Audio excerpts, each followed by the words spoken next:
At this point, I'd like to invite all of the presenters to please come take a seat at the table so that we can open it up for questions and answers. And I expect a lot of questions given the geographical scope of the presentations. We've gone from North America, South America, through Europe and Africa and Asia, and you've seen the variability in terms of cervical cancer screening and introduction of HPV DNA testing, and Groesbeck has given us some thoughtful questions to ponder on. So please, I invite participants from the audience to come up and pose a question, and please introduce yourselves before you do. Well, I have a big voice, so since this is not working. There we go. I'm Eduardo. I'm from CDC, Atlanta. Well, let me start with you, Luciani. Your presentation, quite rich data, but it appears that some of the English-speaking Caribbean countries are not participating on these ways. There's only a few of them, particularly Jamaica, but the rest of them are pretty much showing up also. Well, that's my observation. So why is it that the governments of those countries are not participating in this? Yeah, that's an excellent question, and it's one that we ask ourselves often at PAHO because traditionally the Caribbean sub-region has been the first adopters of new technologies, whether it's in vaccines or whether it's new technologies for diagnosis and treatment, and often with the support of US or UK or Canada. And so it is one of the questions that it does beg the question, why has the Caribbean not introduced HPV DNA testing?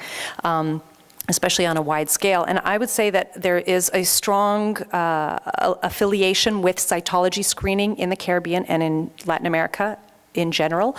And so systems have already been established. People have been trained, the government has put in incredible investments, and so that change of thinking, of process, of integrating a new test into the routine service delivery is challenging, and it requires that shift of paradigm, and that's going to take time, and I think it calls need for greater advocacy, greater provision of scientific evidence and information, and perhaps some cost-effectiveness analyses to show that despite the perception that HPV testing is more costly, perhaps the startup costs are higher than currently available cytology screening, but over the long term, it's more cost-effective. Well, I wanted to say that, but that's good, you said that, okay. My next question is Dr. Groesbeck. I know you, of course, I'm from Nigeria originally, so I'm pretty much aware of the discussion of what the concerns and everything. As a matter of fact, my two sisters a year ago died from cervical cancer, and they made it clear, one, when she was dying, or when it was some notice of something of that nature, she made it clear the last thing to do in this world is to go to a hospital for somebody to look at her legs or whatever for something like that. It's a huge problem, yeah. But your comment, your presentation is more on the logistics and the clinical. You didn't mention about the government issues. So can you point out why, suppose the clinical, assuming the clinical and the logistics are there, what is the governance and the political will of something like this in the continent? Yeah. Testing. I think that all depends on the country. For instance, in Rwanda, I mean, the will is definitely there. It's going to be probably the first African country to implement HPV-based screening. In Zambia, our government there is definitely a proponent of it. We've been writing, our permanent Secretary of Health has been writing letters to Qiao for 3 years, trying to get that vaccine into the country. Our First Lady is a supporter of it. She's a gynecologist, so I don't think that's going to be a problem in Zambia. In a place like Botswana, I know they've done some studies with HPV testing, and the person who's leading that on the ground has a significant amount of influence with the Ministry of Health. So I think it just all depends on the country, and it all depends on people on the ground who are driving it and what their relationships are and their ability to influence the government. And I think once it probably takes off in a few countries, and we advocate that, I think others will join. There's a big advocacy group, Princess Nikki's Stop Cervical Cancer Conference. She's a supporter of it. She has aligned first ladies from several African countries to support HPV-based cervical cancer screening. That it looks like that's going to work well, particularly in a place like Uganda, where the First Lady is very involved, in South Africa. So I really don't think, I personally don't think it's going to be a problem. But I think, again, we have to get it right on the ground. We have to get the questions right. We have to get the structure and the logistics and the system. But I think selling it to governments and pushing governments to do it, I think we have the advocacy now to get it done. That's just my personal opinion.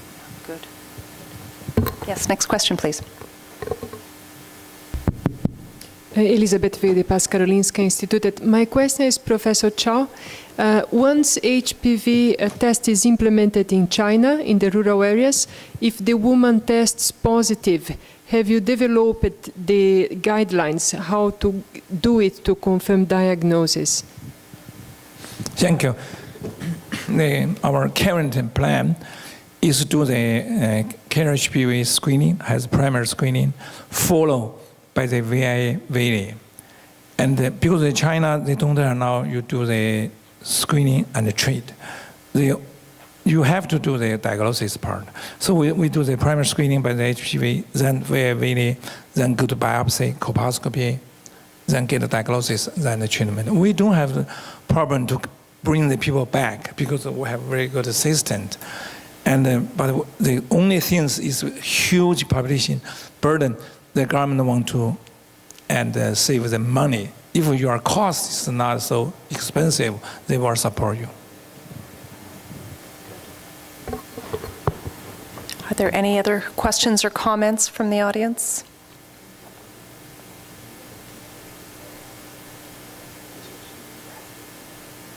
Hi, Evan Moses, Eve Medical. Dr. Qiao, my question's for you.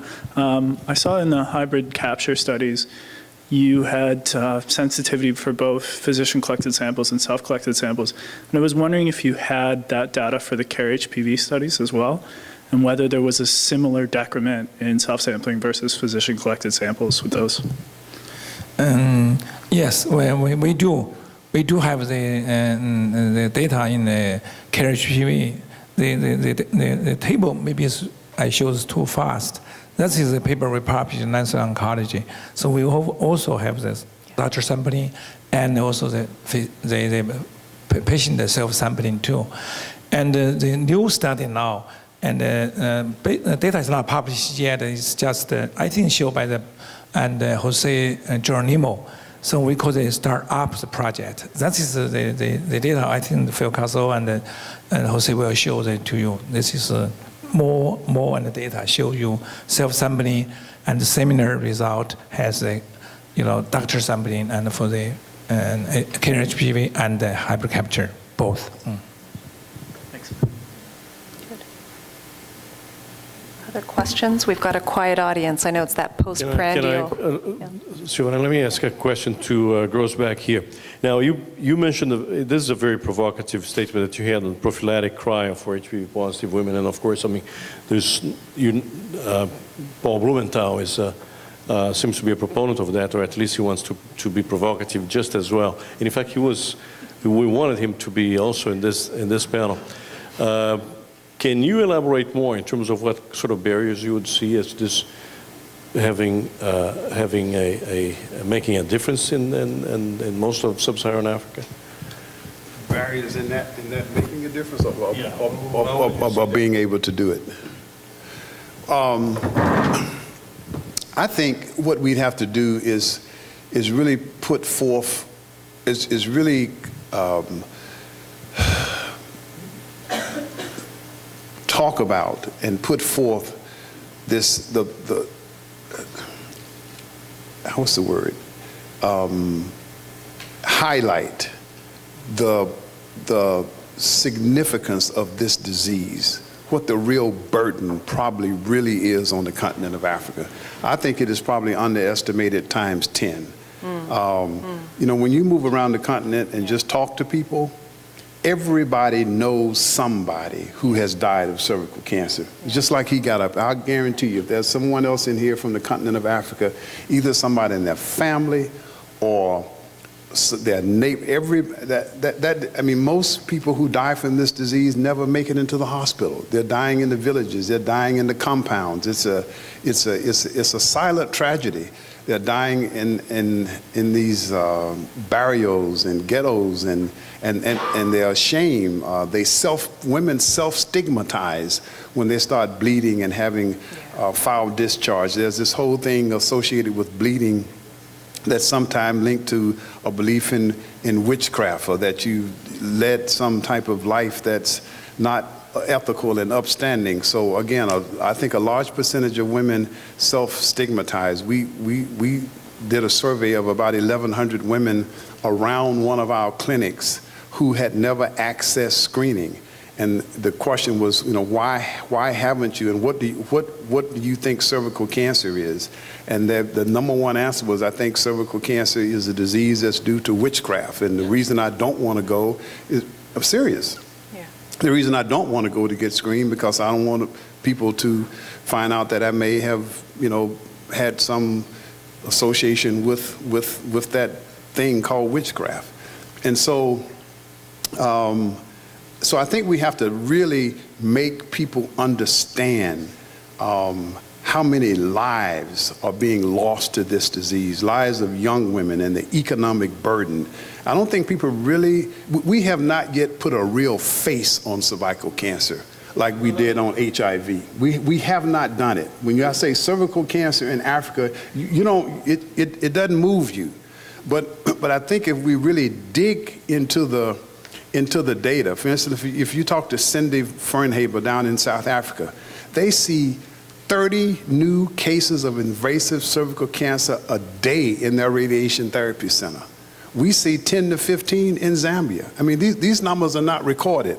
So I think if we really dig in and get the data right, and then present it for the horror that it is, and the fact that it's the biggest public health failure known to man, because it is a preventable disease and we haven't done it, and that there is some data, right, in Lynn's study, but it's hard to carve out, but there's some data, and that's where it is. If you take women who are HPV positive and you treat them with cryotherapy, you can have a significant effect on what happens to this disease. And I think if we can talk to her and get her to pull that data out, because it's a well-designed study, and maybe, I don't know if you need to do other studies, and just push it and highlight it with what the real horror is, then I think we can use that to advocate, and I just don't think it will be a barrier. I really don't. Great, excellent response. Thank you, Groesbeck. I just wanted to make a point that, yes, you're right, sir. The burden of the disease in terms of maybe the epidemiology part, as an economist, in terms of the economic burden of the disease in Africa, particularly in cervical cancer, has not been done. We tried to do it about a few years ago. Of course, the problem, there are no data, credible data to at least put some credible number out there. They are not out there. Yes, sir. You're right.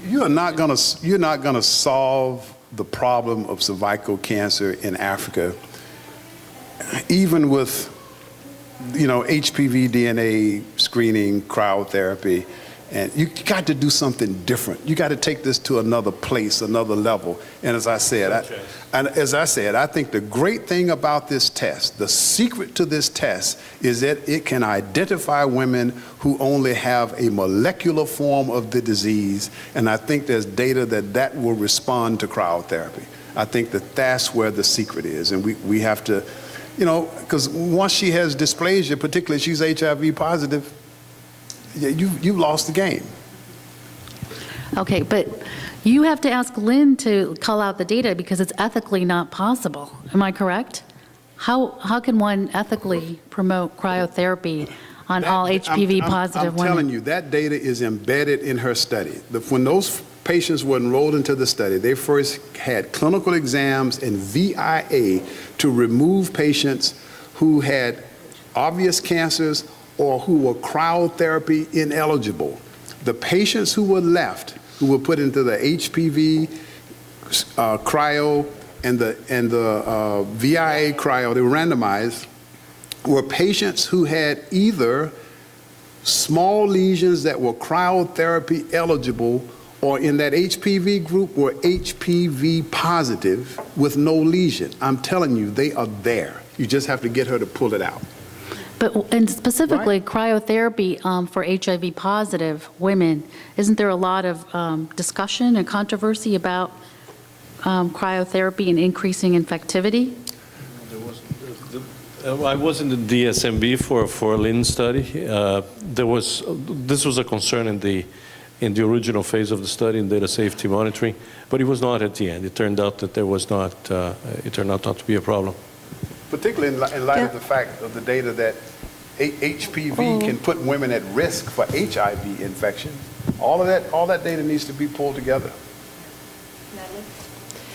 Okay, thanks. I just want to make a comment and ask a question. With regard to the last point from Mona about cryotherapy and HIV, so it's true, we don't have enough data, in fact, and we have the recommendation now that cryotherapy don't increase neither the risk of acquisition, neither the risk of transmission of HIV, but it's clear that we don't have enough data.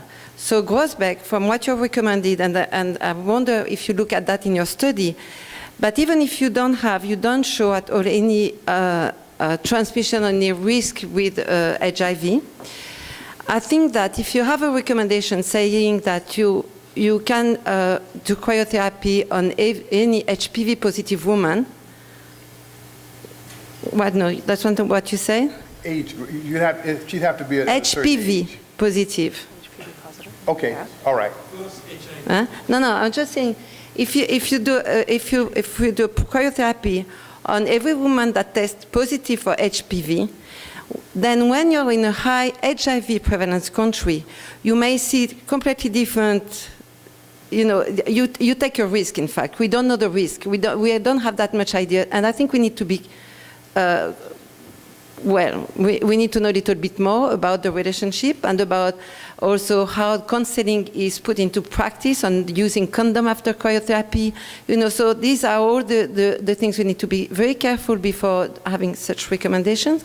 Though I'm very with you when you say, well, we need to act a little bit differently. Right.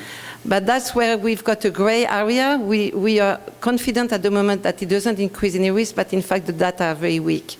I mean, it's not that they are weak, we don't have that much. They just don't exist. They don't exist, Well, and the same questions came up around, male circumcision. Circumcision, that's right. That's the point. I mean, we just need to pass the threshold of credibility on something that made a tremendous impact, such as male circumcision. Absolutely. And look at the impact. Yeah. Great. And my question, I have time? Yeah. Just wanted to have your opinion with regard to self-sampling. So there's good data and good information with regard on the sensitive specificity of self-sampling for cervical, for HPV at least. But the issue with self-sampling is that you really verticalize a program. So the woman is going to do just the sample for one issue. She may not go to the health center for cervical cancer prevention, and therefore we may miss opportunity of other services. So do you have any information, or not information, but did you look at that? Because that would be the balance to look at with the use of self-sampling. So I'm just going to start on that because this has been an area of interest of mine for a while, and I think so. My bottom line is I think the optimal approach for women is always to engage with a healthcare provider, because I think that there's a myriad of things that happen with that engagement that aren't articulated, not just about their reproductive health, but about a whole number of things. That said, I work with the provincial STI clinic in British Columbia, and I think practitioners need to be very realistic. So we right now are doing mobile texting for reminders. We're doing online testing, and so self-collection has the risk of being verticalized, but you can do chlamydia, gonorrhea, and cervical cancer screening as one. There's point-of-care HIV tests, but now there's home-based HIV tests. So we need to recognize that the attitude of folks who, and I can say this because I'm not under 35, but particularly if you look at the generational shift, this is, interventions are moving out of the control of clinicians. And what we need to think about is not trying to retain control of that, but how do you optimize the interface with the healthcare system so that people come when they need to and have that counseling and engagement when they need to, because it's a train we are not going to stop, so we need to think about how to create the setting that's optimized. So that would be my perspective. Okay, and last question before we break. Yes.